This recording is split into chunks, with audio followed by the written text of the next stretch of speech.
You don't start life with a gentle beginning.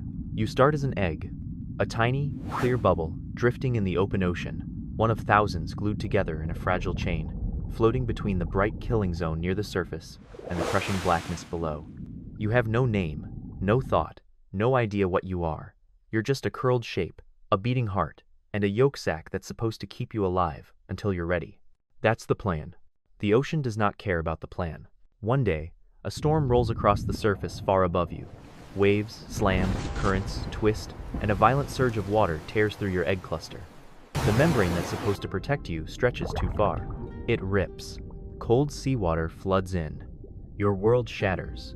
You're forced out early, half-cooked, half-ready, dangling a swollen yolk sac from your belly like a soft golden balloon. You tumble helplessly through the water, and suddenly, you exist. You are a fangtooth fish larva. You just don't know it yet. The first thing you discover about your life is that everything is hungry. Tiny creatures sense the leaking yolk. Copepods and microscopic scavengers swarm, drawn to the rich fluid trailing behind you. They don't see you as a baby. They see you as a moving buffet. They bite. Little legs grab onto the yolk still attached to your body and tear chunks out of it. You jerk instinctively, a weak flick of your tail, but you're clumsy and soft and slow. You can't fight. You can barely swim, so you do the only thing you can. You run. Your tiny fins beat frantically. You drag your wounded yolk sac away from the feeding cloud. It works. Sort of. They stay with the food you left behind. You've escaped being eaten. But you've also escaped your only planned meal. The yolk that was supposed to feed you for days is practically gone. You've been alive for a few minutes, and you're already broke. Hunger arrives before any sense of safety. Your tiny body sends out one simple command: feed. You open your mouth and swim forward. Not because you understand filter feeding, just because that's what your instincts tell you to do. Water flows in. Tiny particles hit your tongue, sand, dust, microscopic life. Most of it passes through. Then something small bumps against your soft jaw. A copepod, no bigger than a grain of sand. Your mouth snaps shut by reflex. You swallow. One speck. It's almost nothing, but your body reacts like it just got a miracle. You keep going, mouth open, drifting, hoping something else will bump into you. You are alive because you're moving. You are starving while you move. It doesn't get easier.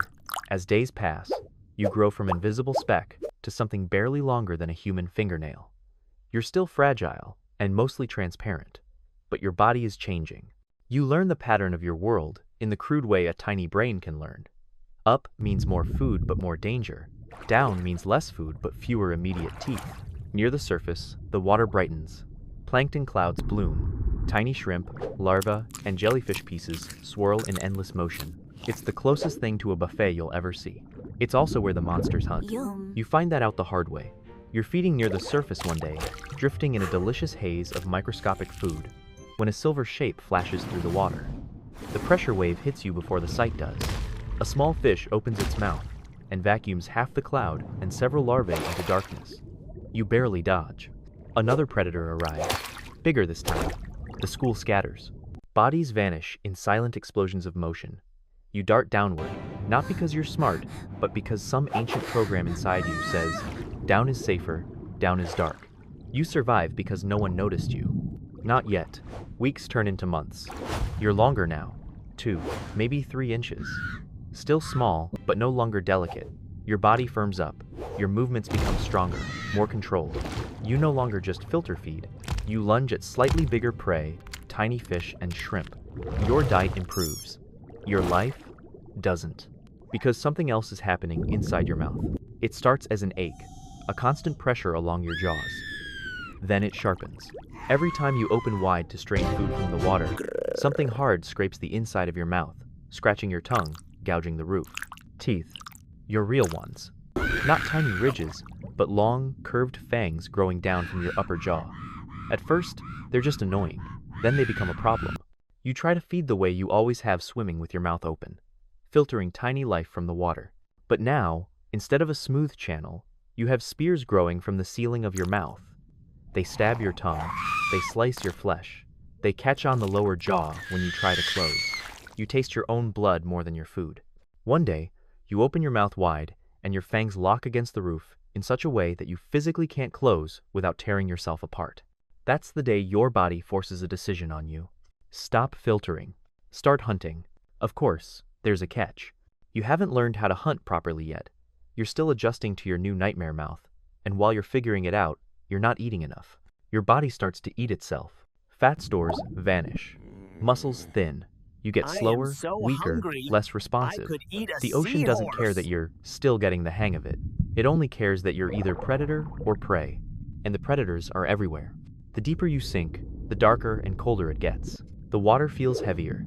You cross 500 feet, then 800, then 1,000. Your swim bladder, the tiny bubble that used to help you float, can't handle the pressure. It collapses. Now you don't float at all. From this point on, if you stop swimming, you sink. Staying alive costs energy. Hunting costs energy. Swimming costs energy. Everything costs energy. You are being charged rent just to exist. And you are behind on your payments. Then one night, everything changes.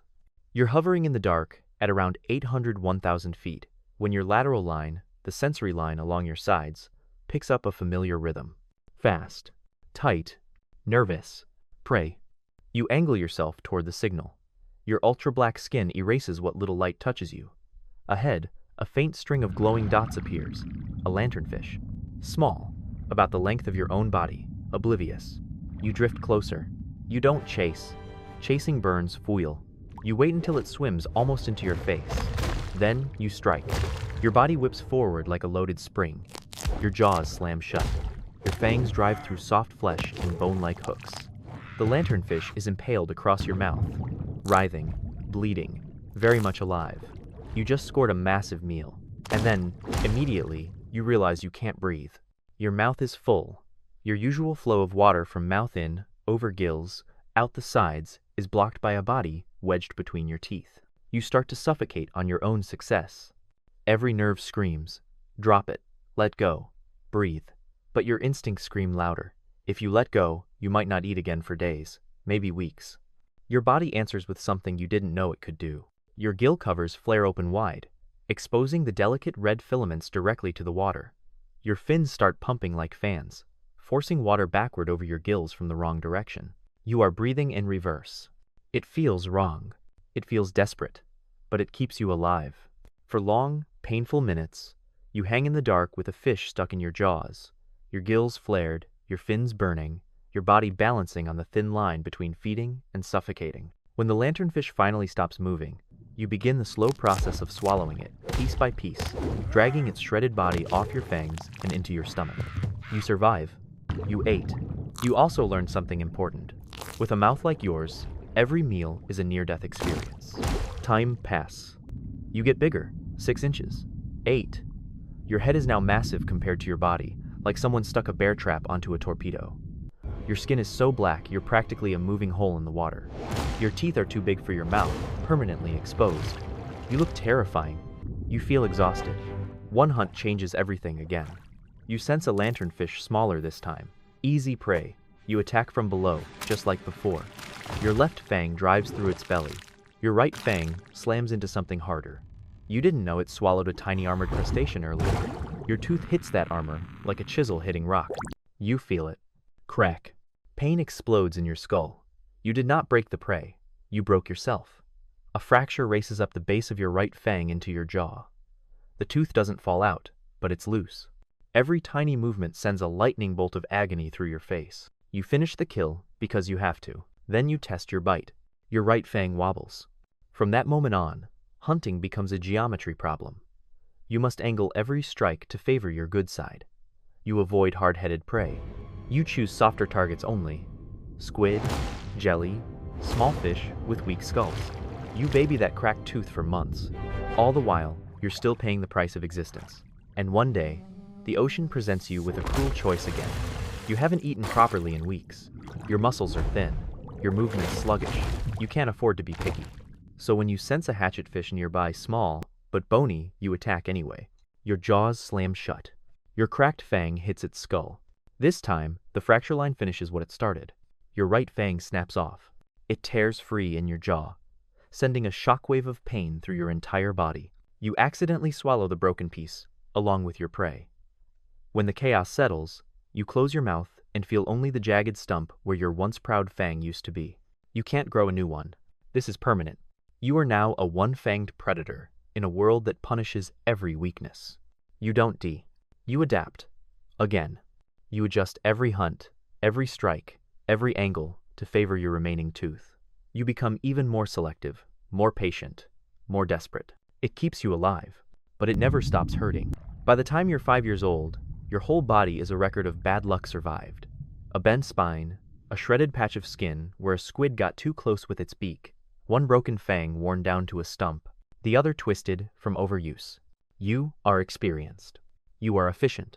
You are starving. For 6 weeks, you miss more kills than you land. Old injuries, bad angles, bad luck. The ocean doesn't do sympathy, only math. Finally, one night, hunger beats caution. You swim higher than you should, up to about 300 feet, where more life gathers and more predators patrol. The water is barely lit, just enough to outline shapes. A jellyfish pulses softly, its glow casting a faint halo.